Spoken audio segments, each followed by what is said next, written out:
অন্তর্বর্তীকালীন সরকারের রূপরেখা নিয়ে বঙ্গভবনে রাষ্ট্রপতি ও 3 বাহিনীর প্রধানের সঙ্গে আলোচনা করছেন বৈষম্যবিরোধী ছাত্র আন্দোলনের 13 সদস্যের একটি দল। এই মুহূর্তে বঙ্গভবনে আছেন সহকর্মী আজহার লিমন, তার কাছ থেকে জেনে নেব বিস্তারিত। লিমন, জানাবেন যে আলোচনা কতক্ষণ যাবত চলবে? আরও বৈঠকে আমরা জানি যে এই বৈষম্যবিরোধী ছাত্র আন্দোলনের পাশাপাশি ঢাকা বিশ্ববিদ্যালয়ের অধ্যাপক আসিফ নজরুল এবং সেখানে আরও একজন অধ্যাপক তানজিমউদ্দিন তিনিও যুক্ত হয়েছেন। পাশাপাশি আরও কোনো বিশিষ্ট ব্যক্তিবর্গ সেখানে আজকের এই আলোচনায় টেবিলে জায়গা করে নিয়েছেন কিনা?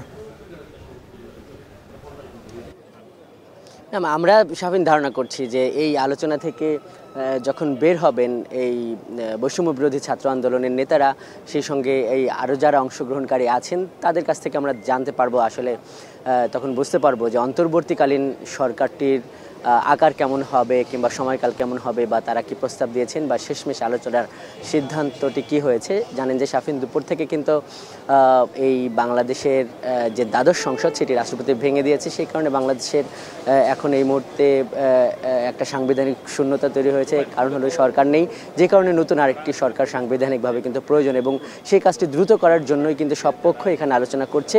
জানেন যে এই ছাত্রদের আন্দোলনের মুখে সাবেক প্রধানমন্ত্রী এই বাংলাদেশ ছেড়ে যাবার পরে উদ্ভূত পরিস্থিতি তৈরি হয়েছে, এবং সেই পরিস্থিতিতে গতকাল থেকে আমরা দেখছি যে এই সংকট নিরসনের জন্য রাজনৈতিক বিভিন্ন নেতৃবৃন্দের সঙ্গে রাষ্ট্রপতির সাথে আলোচনা দেখেছি।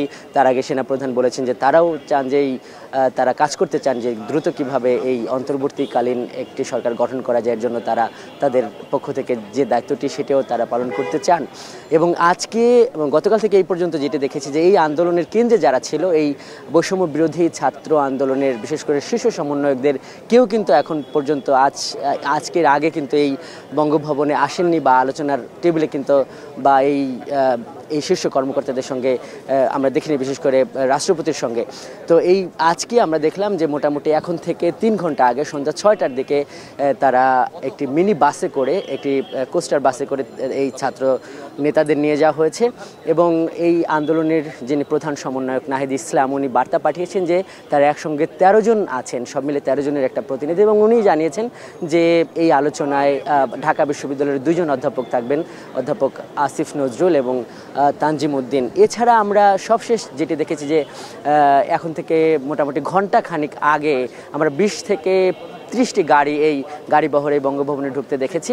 সেখানে মূলত 3 বাহিনীর প্রধান ছিলেন, এবং এখন থেকে আধা ঘন্টা আগে আমরা দেখলাম যে একে আজাদ বিশিষ্ট ব্যবসায়ী উনি আছেন। একই গাড়িতে আমরা দেখেছিলাম তপন চৌধুরী আছেন, এবং ওই একই গাড়িতে আমরা তানজিমউদ্দিন ঢাকা বিশ্ববিদ্যালয়ের ওই শিক্ষককে আমরা 3 জনকে একসঙ্গে কিন্তু এখানে ঢুকতে দেখেছি।